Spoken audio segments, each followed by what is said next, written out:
Good morning, best friend. Ngayon, ako, prepare ako ng delivery ko. So, ito, pang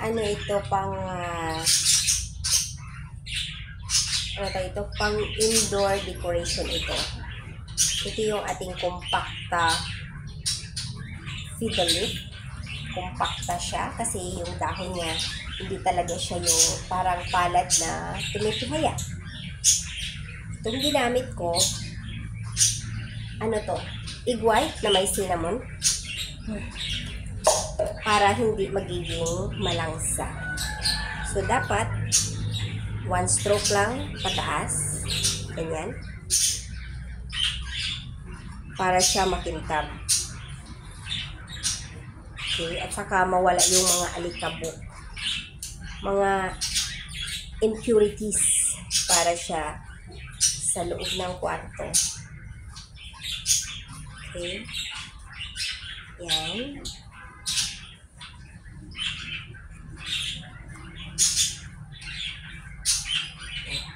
Ganito siya.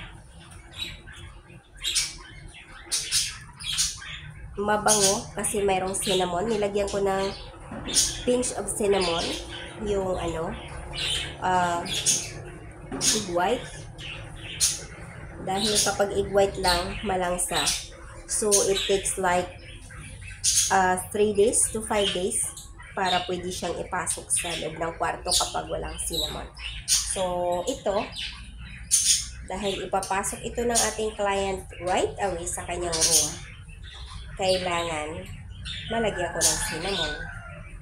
O, diba? Ang ganda. Ganito. Every morning, ganito yung ginagawa ko. Mapa rubber tree, mapa fiddle tree, mapa heart leaf, or yung photos, depende sa mga photos. Alam niyo ang pinakamagandang photos na kaputulin ko muna. Yung photos na ganyanin siya, na ipi-prepare siya for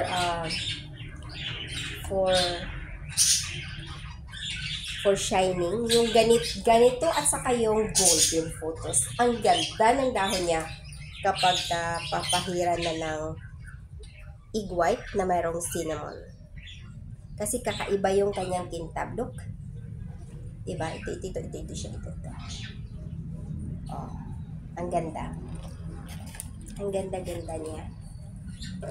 So, mamaya, anuhin natin yung papakita ko sa inyo yung kabuuhan nitong pasong ito na halaman na to kapag na siya for delivery na. Pipicturan ko din siya. Okay? Yung before and after ng kanyang itsura. Huwag diinan yung pagpunas, huwag diinan. Kasi masisira yung kanyang tawag nito, itong kanyang guhit-guhit, yung kanyang parang ugat-ugat pa. Masisira siya.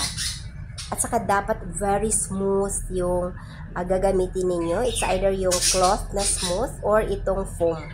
Huwag ito kasi siya magaspang. Dito lang sa likod. Ito talaga yung gamit-gamit ko noon pa. Matagal-tagal na to.